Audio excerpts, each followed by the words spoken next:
Good morning friends. मैं पूजा ma'am आपका हार्दिक स्वागत करती हूँ। लास्ट लेक्चर में हमने पढ़ा था सूरदास के पद। उसमें हमने देखा था कि सूरदास की अनन्य भक्ति भावना वहाँ पे हमें देखने को मिली थी। उन्होंने कई कई भिन्न भिन्न उदाहरण के द्वारा हमको समझाया था कि सूरदास और कहीं को जाने को और किसी देवता को पूजने के लिए जाने को नहीं चाहते थे।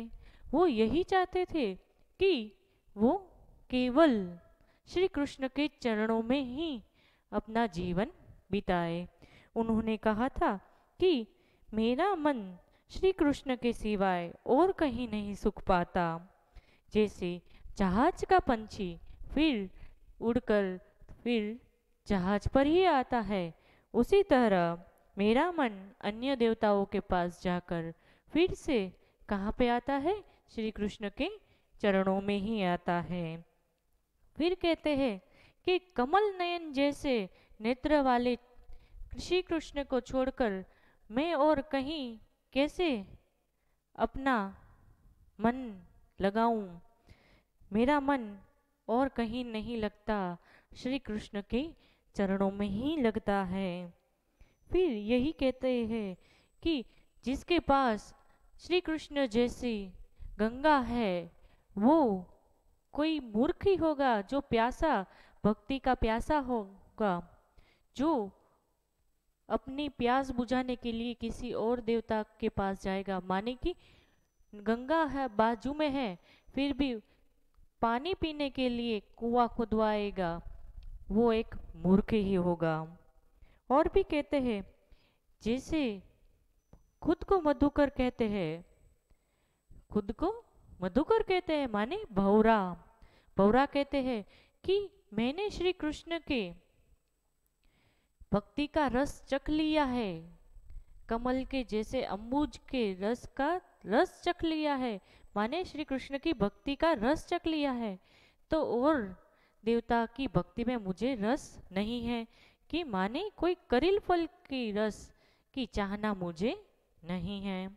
लास्ट में सूरदास जी कहते हैं कि मेरे भगवान तो कामधेनु के जैसे है। कैसे है? कामधेनु के जैसे है। और कामधेनु के जैसे ही जो सबकी इच्छाएं पूर्ण करता है, तो मैं क्यों बकरी दुहाऊं, क्यों मैं दूसरे देवताओं के पास जाऊं, जबकि मेरा कृष्ण ही मेरी सारी इच्छाएं पूर्ण करता है। ऐसे ही अपनी अनन्य भक्ति श्री कृष्ण के प्रति सूरदास पहले पद में अपनी भक्ति प्रकट करते हैं। तो यहाँ तक हमने पढ़ा था। उससे आगे आज हम देखते हैं। तो उससे पहले एक रसखान जी है जो मुस्लिम है फिर भी कृष्ण के अनन्य भक्त हैं। उन्होंने कृष्ण के बारे में अनन्य पद लिखे हुए हैं। उनका एक पद हम पहले देखते हैं।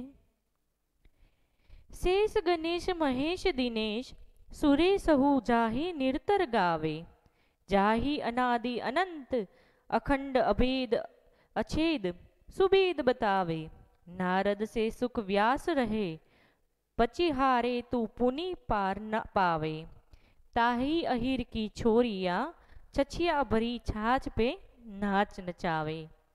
तो इसका मतलब हम जानते हैं।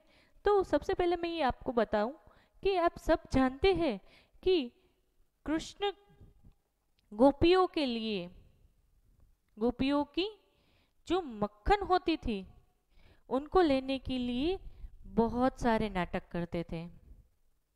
और तब माखन खिलाने के लिए गोपियाँ जो कुछ भी कहती थी वो श्री कृष्ण बड़े प्यार से करते थे।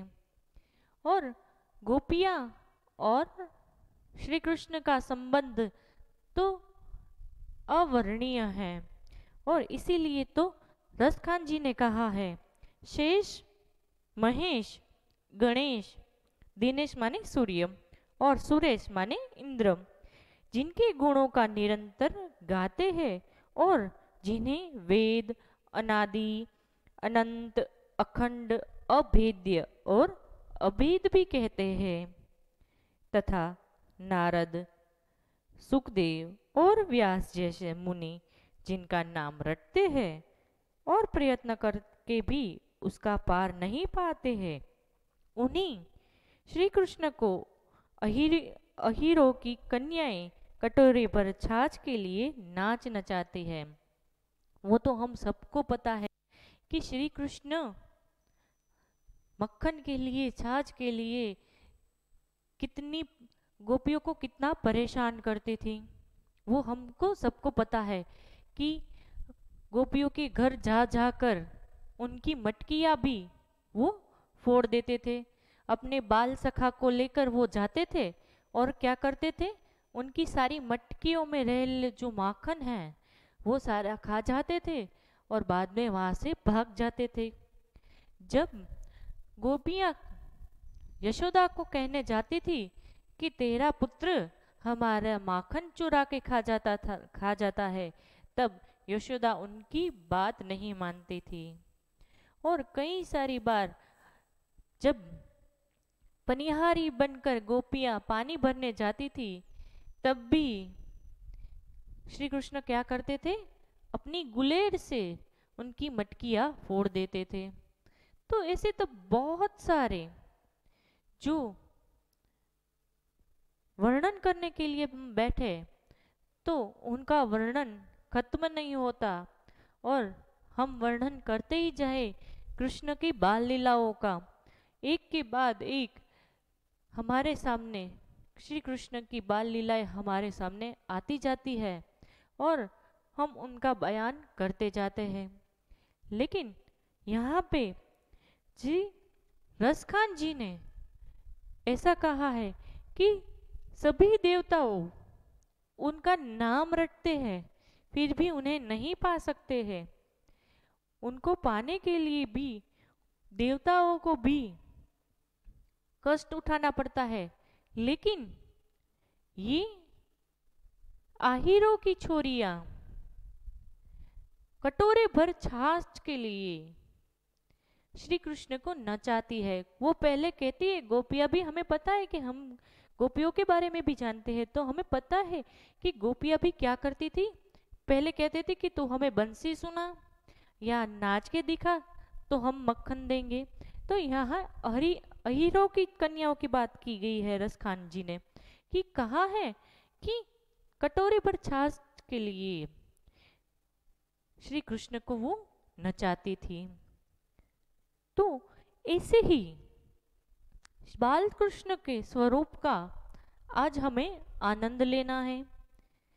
बाल स्वरूप कृष्ण को हम सब अपने आंख बंद करके भी अपने प्रत्यक्ष रूप में पहचान सकते हैं और हमारे सामने भी आ जाता है। तो आज हम ऐसे ही निर्मल मनोहर श्री कृष्ण के बाल मन को, बाल चित्र को, बाल की उनकी नटखट अदाएं को हम आज देखने वाले हैं सूरदास के दूसरे पद में। तो बच्चों आज मैं आपको वर्ड्स बोलती जा रही हूँ, आपको वो लिखते जाना है। क्या करना है, लिखते जाना है कि मैं क्या बोल रही हूँ। आपको उस वर्ड के नीचे आप सबसे पहले आपकी बुक ले लीजिए। टेक्स्ट बुक नहीं है तो रफ बुक या फेयर बुक भी ले सकते हो। तो मैं आपको जो वर्ड बोलूंगी उनके साथ आप आपकी मीनिंग लिखते जाना, क्योंकि आपको पता है कि ये सारे वर्ड्स जो है वो आपके लिए नए हैं। नए वर्ड होने के कारण जब आपके पास शब्दार्थ होंगे, मीनिंग होंगे, तो आपको ये समझने में आसानी रहेगी। इसीलिए सबसे पहले मैं बोलती जाऊंगी आज और आपको लिखते जाना है। पहली लाइन में कर माने हाथ, नवनीत माने मक्खन, फिर रेणु माने धूल, चलन चल के,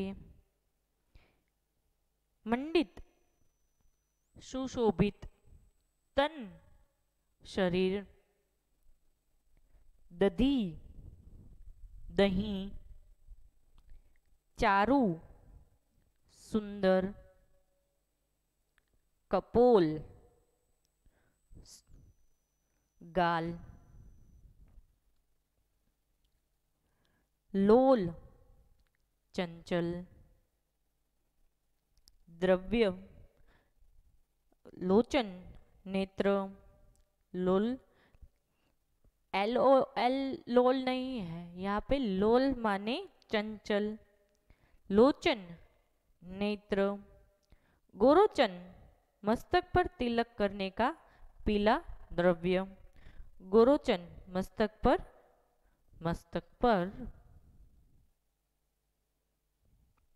तिलक करने का पीला द्रव्य, लट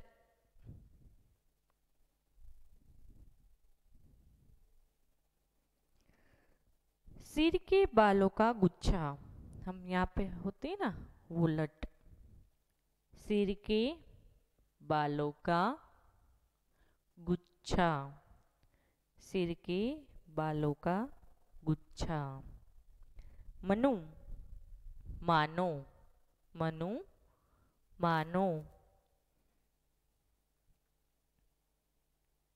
मत मस्त मस्त, मधुप मधुप, भौरा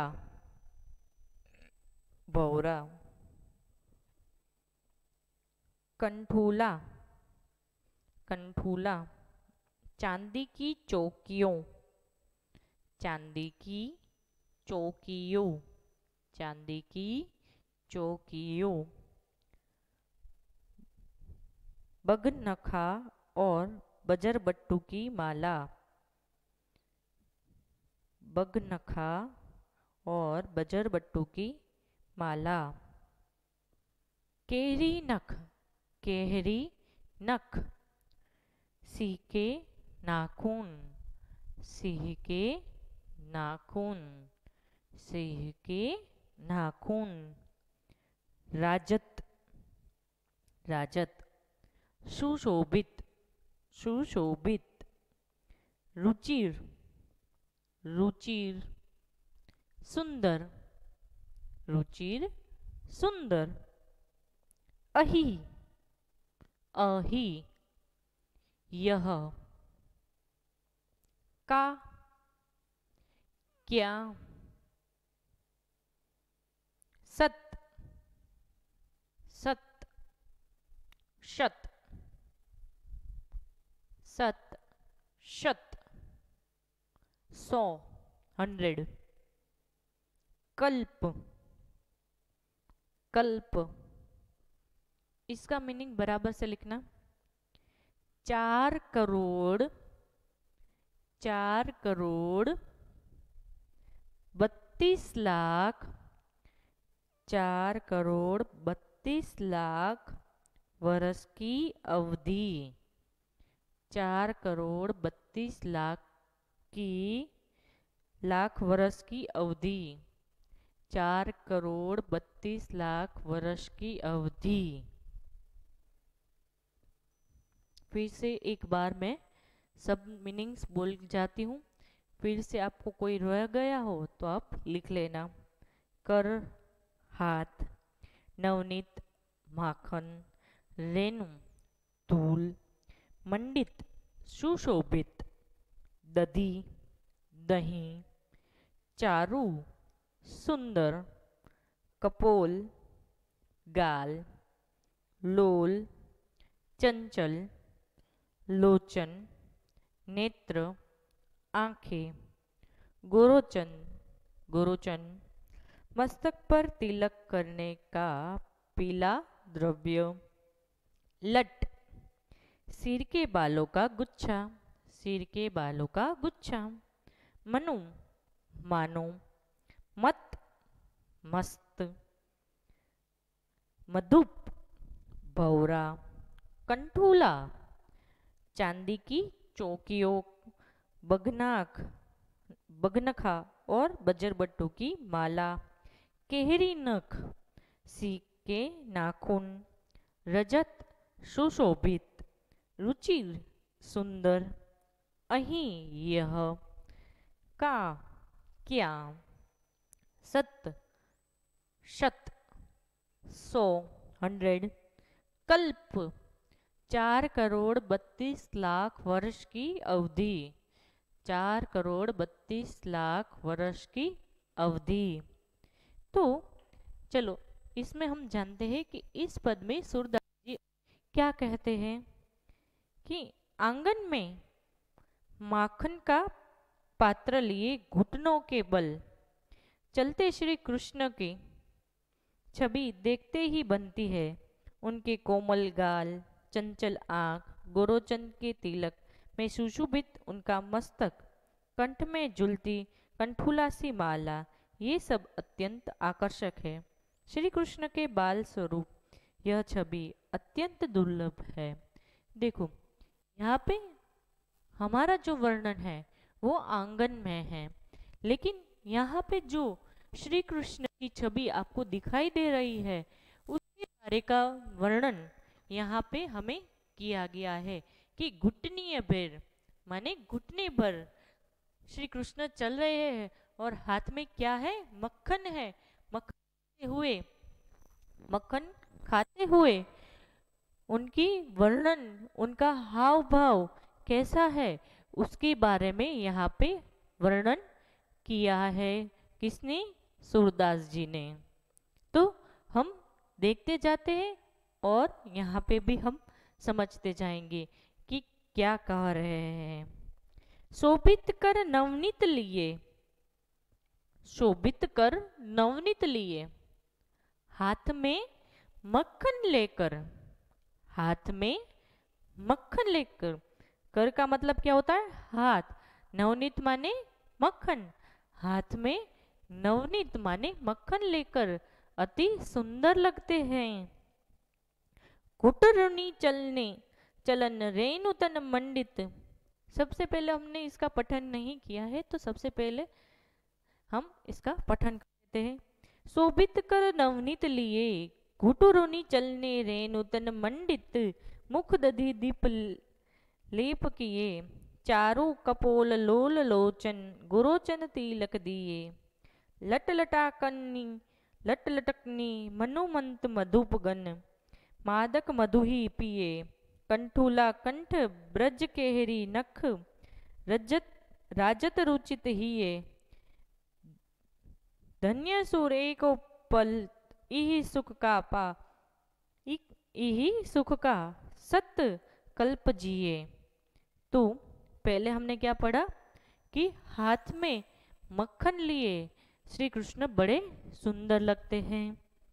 घुटुरुनी चलने रेणुतन मंडित, इसमें कौन सा वर्णन है, आंगन में श्री कृष्ण सामने कटोरा रखा है मक्खन का और वो घुटने पर चलकर वो मक्खन लेने जाते हैं, तो उसके कारण उसके पूरे शरीर में धूल लग गई है।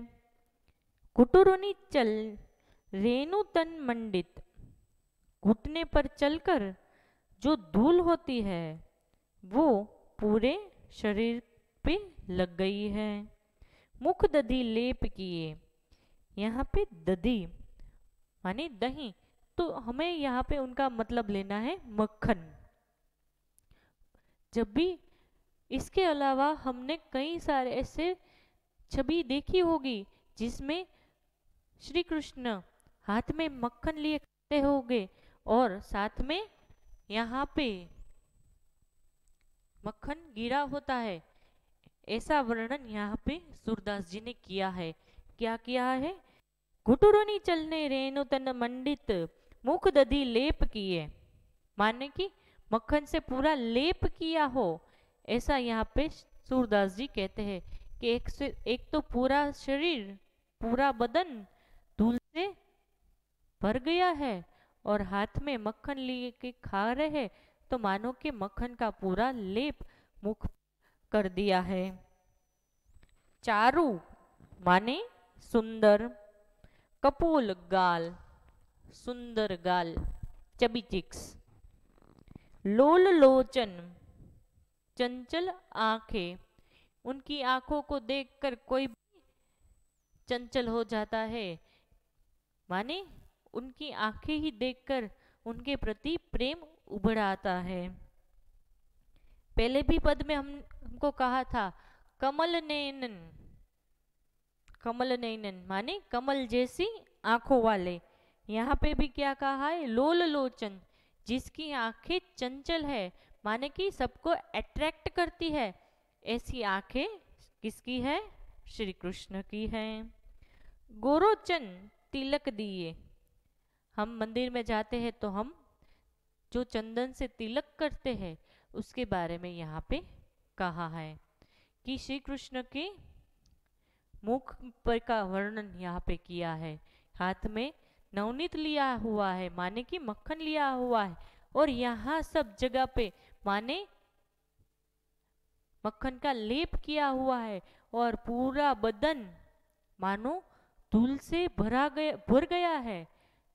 चंचल आंखें है, चबी चिक्स है, माने सुंदर गाल है, और सिर पर तिलक किए हुए हैं।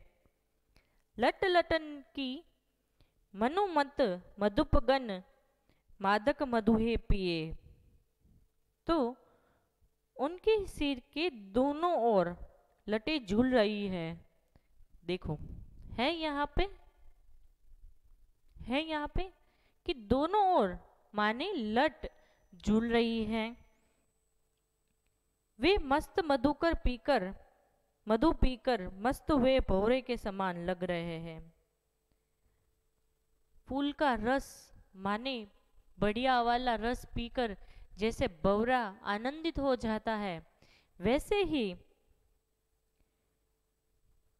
वो अपने मधु माने शराब भी होती है, तो आपने देखा होगा कि जो शराब पीते वो ऐसे ऐसे ऐसे ऐसे चलते हैं।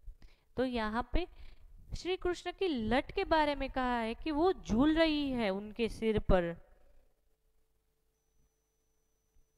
जैसे कि कोई भौरे ने मधु माने दारू शराब को छू लिया हो, पी लिया हो, और वो अपनी मस्त दुनिया में भम रहा हो, फर रहा हो, ऐसे ही माने श्री कृष्ण की लटे श्री कृष्ण के चेहरे पर फिर रही है। गले में देखो हार पहने हुए है ना। तो यहाँ पे भी सूरदास जी ने कहा है, क्या कहा है कि श्री कृष्ण ने कौन कौन सी मालाएं अपने गले में धारण की है। गले में पहनी हुई चांदी की चौकियां, बगनखा और बजरबट्टू की माला हृदय पर शोभित कर रही है। देखो क्या कह रहे हैं कि चांदी की चौकियां, जो पुराने लोग होते हैं आप शायद उनको पूछ लो तो आपको पता चल जाएगा कि चांदी की चौकियां किसे कहते हैं। उनके पास ऐसा सेट आता है, मालाएं आती है, और बजरबट्टू जो यहाँ पे पहनते हैं उसके बारे में कहा है। और शहरी नख के सिंह के नख वाली मालाएं उन्होंने पहन रखी है। तो बजरबट्टू पहना हुआ है, गले में चांदी की चौकियां पहनी हुई है, और सिंह के नख वाली मालाएं भी उन्होंने पहन रखी है, और उनसे वो बहुत ही सुंदर दिख रहे हैं। सूरदास जी कहते हैं कि धन्य सुरो एक पल इही सुख का सतकल्प जिए। तो सूरदास जी कहते हैं कि बाल कृष्ण की इस छवि को देखने के सुख एक पल के लिए भी मिल जाए तो भी जीवन धन्य हो जाए, फिर से 100 कल्प तक जीने का कोई अर्थ नहीं। सूरदास जी क्या कहते हैं, ऐसे श्री कृष्ण को देखने को मिल जाए तो 100 कल्प एक कल्प माने कितना हुआ? 4,32,00,000 वर्ष। तो ऐसे 100 कल्प तक जीने की कोई जरूरत नहीं है, क्योंकि इनके दर्शन से ही उनका जीवन धन्य हो जाएगा, और धन्य हो गया था। इसीलिए श्री कृष्ण को कहते हैं कि ऐसा मुख, ऐसा दृश्य अगर मुझे देखने को मिल जाए तो मेरा जीवन धन्य हो जाए, और साथ ही मेरे जीवन में और कोई जीने का मकसद ना रहे। तो यहाँ पे श्री कृष्ण के पूरे वर्णन का यहाँ पे सूरदास जी ने कहा है। क्या कहा है? कि हाथ पर नवनीत लिए, हाथ में मक्खन लिए और मुख पर लेप किए। जो मक्खन है वो घुटने पर चलकर आ रहे हैं और मक्खन खा रहे हैं, इसलिए मुख पर। छोटे बच्चे को हमने देखा हुआ है कि छोटे बच्चे जब खाते हैं तो खाना कम खाते हैं, लेकिन पूरा शरीर गंदा ज्यादा करते हैं। तो ऐसे ही हाथ में तो मक्खन है, एक हाथ से चल रहे हैं घुटने पर, तो हाथ में नवनीत लिए, माखन लिए खाते हुए आते हैं, इसीलिए सारे मुख पर क्या हुआ है? मक्खन लगा हुआ है। और ये आंगन की बात है, इसीलिए उनका पूरा शरीर, उनका पूरा शरीर मानो धूल से भरा हुआ है। उनके कोमल गाल, चंचल आंखें और सिर पर गोरोचंद तिलक दिया हुआ है।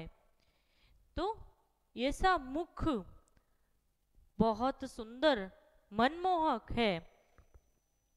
और दोनों साइड लटे, दोनों साइड लटे मानो किसी भौरे ने मधुकर को चख लिया हो, मधु को चख लिया हो। जैसे डुलता है वैसे ही श्री कृष्ण के सिर पर दोनों जो लट है वो वैसे झूल रही है।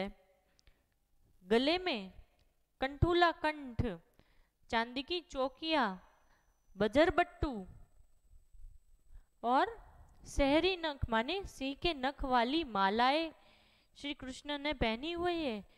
ये सारे दृश्य को देखकर सूरदास जी कहते हैं कि हे कृष्ण, मुझे एक बार तेरा ऐसा रूप देखने को मिल जाए तो मेरा जीवन धन्य हो जाए। इससे मैं और मुझे कुछ नहीं चाहिए, चाहे मुझे 100 कल्प तक मुझे जीवन ना मिले तो भी मुझे कोई फर्क नहीं पड़ता है, क्योंकि एक ही बार जो तेरा दर्शन हो जाए तो मेरा जीवन सफल हो जाएगा। तो ये थी आज का हमारा दूसरा पद, जिसमें श्री कृष्ण के पूरे बाल स्वरूप का वर्णन यहाँ पे किया गया है। तो हम आगे पढ़ते हैं और आगे हम देखते हैं। उससे पहले हम मीरा के बारे में कहेंगे। क्या कहेंगे? कि पग बांध मीरा नाची थी। किसके लिए नाची थी? श्री कृष्ण के लिए नाची थी। और साथ ही और उसने नाचकर अपनी अनन्य भक्ति प्रकट की थी। और रसखान जी ने भी कहा था कि कृष्ण किसके लिए नाचे थे? आहिरों की कन्याओं के लिए। तो कृष्ण की भक्ति रस के लिए हम कोई भी बात करें तो वो कम ही पड़ जाती है। तो आगे हम अब अभ्यास देखेंगे। तो स्वाध्याय का हम कल पहले पद में जो क्वेश्चन आंसर आ गए थे वो हमने लास्ट लेक्चर में देख लिया था। तो आज हमने इस पद में जो क्वेश्चन आंसर आते हैं उसका हमको अभ्यास करना है। बाल कृष्ण के मुख पर किसका लेप किया हुआ है?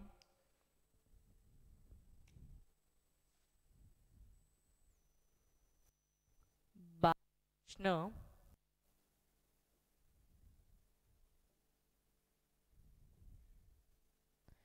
बालकृष्ण के मुख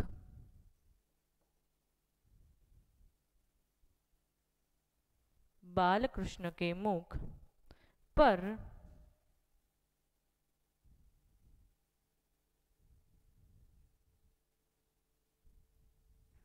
किसका लेप किया हुआ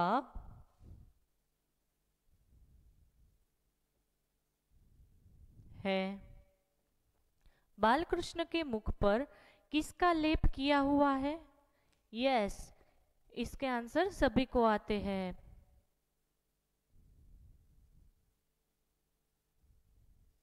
बालकृष्ण के मुख पर किसका लेप लिया हुआ है? मक्खन का, नवनीत का।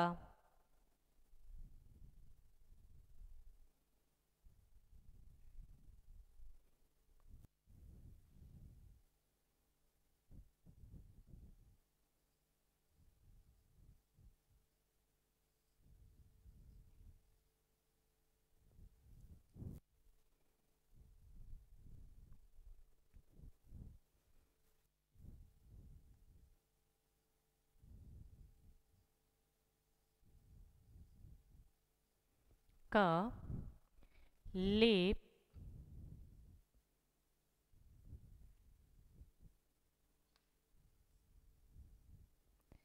किया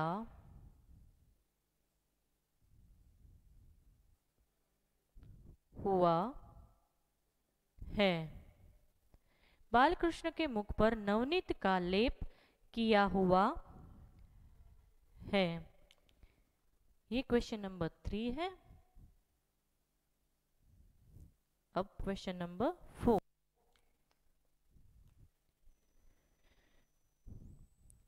सूर धन्य क्यों हुए? सूर धन्य क्यों हुए? सूर धन्य क्यों हुए?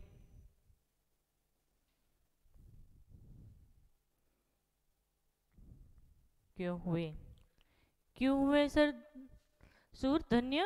क्योंकि उन्होंने श्री कृष्ण के बाल स्वरूप को देख लिया था, इसीलिए।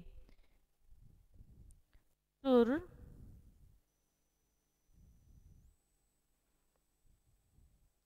धन्य हुए क्योंकि क्योंकि उन्होंने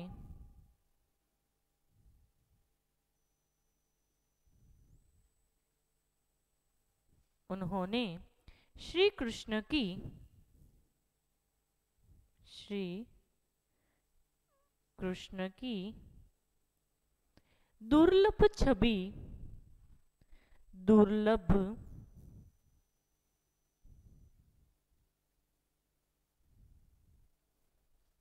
छवि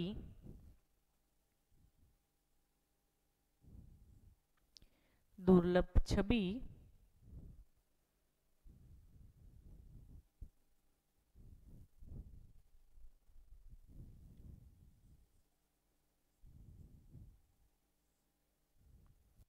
छवि के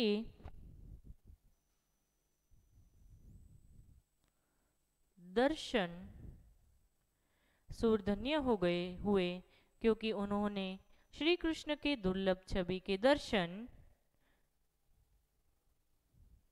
हो गए थे हो गए हैं।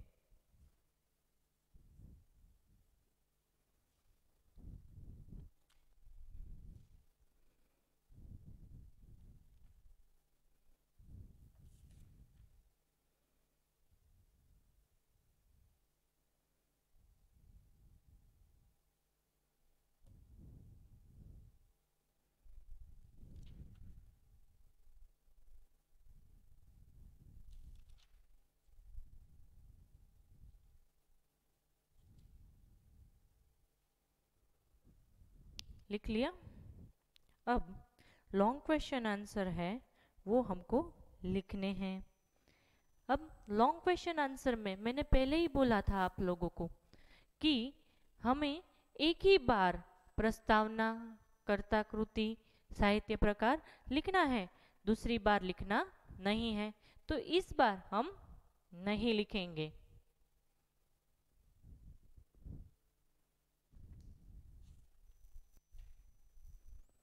तीसरा है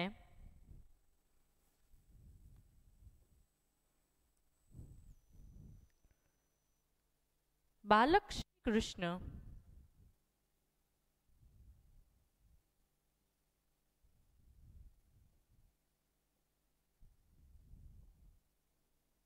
बालक श्री कृष्ण के स्वरूप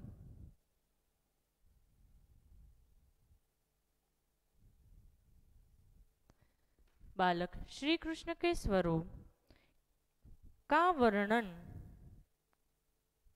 का वर्णन कीजिए।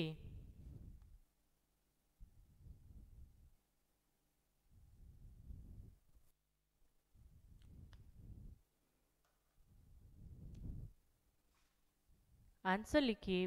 बालक श्री कृष्ण की स्वरूप वाली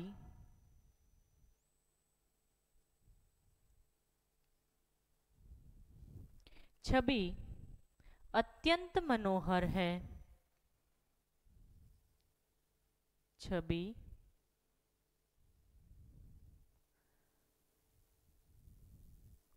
अत्यंत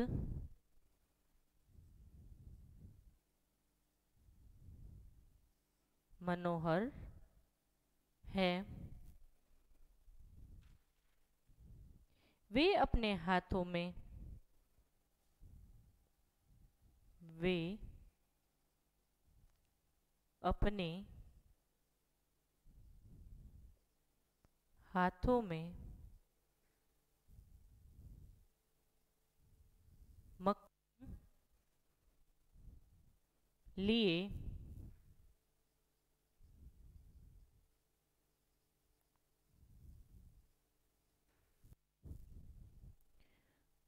घुटनों के बल घुटनों के बल घुटनों के बल चल रहे हैं।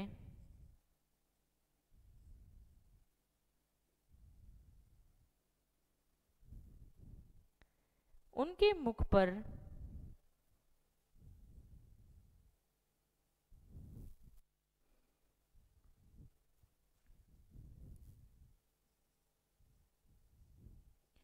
उनके मुख पर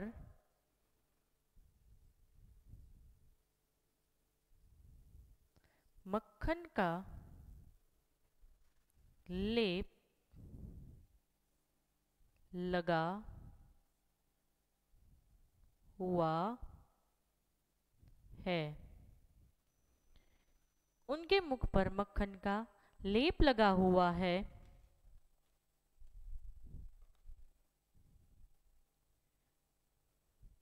उनके गाल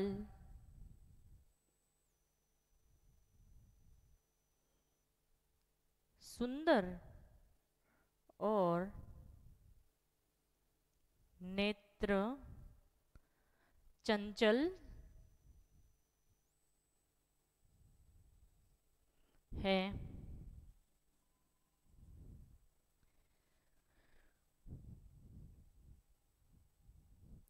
उनके माथे पर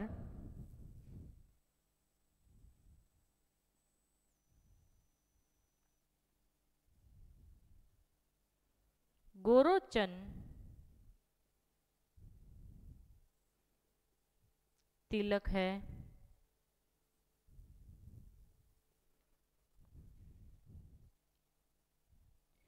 उनकी लटें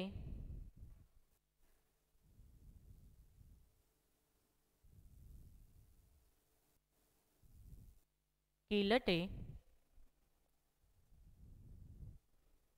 मदमस्त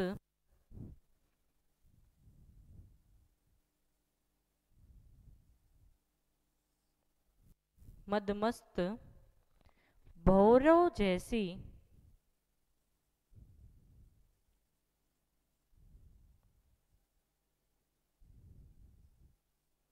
मदमस्त भौरों जैसी सुंदर लग रही है, सुंदर लग रही है। वे अपने गले में वे अपने गले में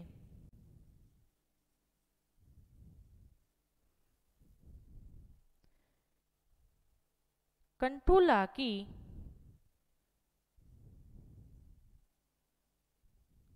कंठूला की माला कंठूला की माला पहने हुए है।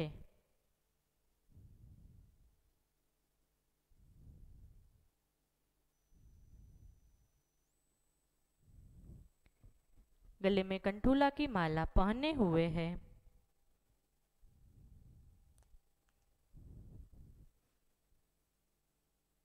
उपसंहार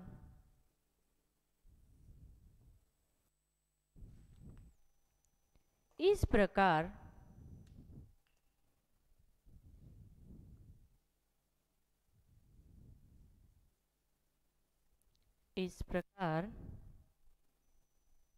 श्री कृष्ण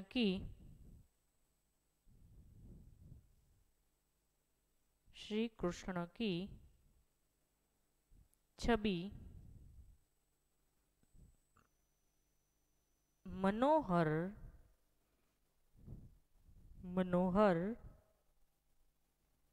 छवि अत्यंत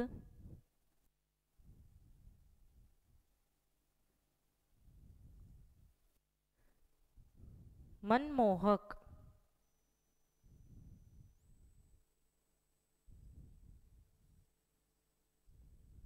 है। तो ये थी हमारे तीसरे प्रश्न का आंसर। बालक श्री कृष्ण के स्वरूप वाली छवि अत्यंत मनोहर है। वे अपने हाथों में मक्खन लिए घुटनों के बल चल रहे हैं। उनके मुख पर मक्खन का लेप लगा हुआ है। उनके गले में सुंदर उनके गाल सुंदर और नेत्र चंचल है। उनके माथे पर गोरोचन तिलक है। उनकी लटें मदमस्त भौरों जैसी सुंदर लग रही है। वे अपने गले में कंठूला की माला पहने हुए हैं। तो ये था हमारा क्वेश्चन नंबर 3।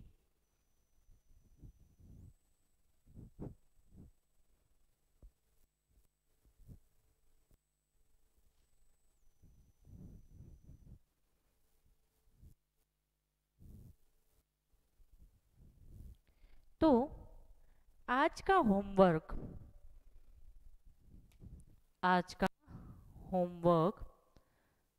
चैप्टर 7 स्वाध्याय का तीसरा प्रश्न, सूरदास अपने आप को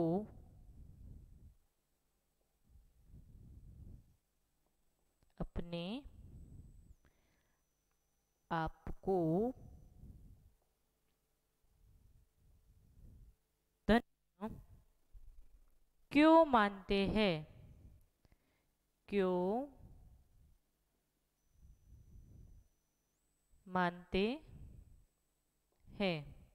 ये क्वेश्चन है। ये आपको अपने आप लिखना है। साथ ही जो प्रश्न 3 है तत्सम रूप दीजिए वो, और प्रश्न नंबर 4 समानार्थी शब्द लिखिए। Question number 3 and question number 4।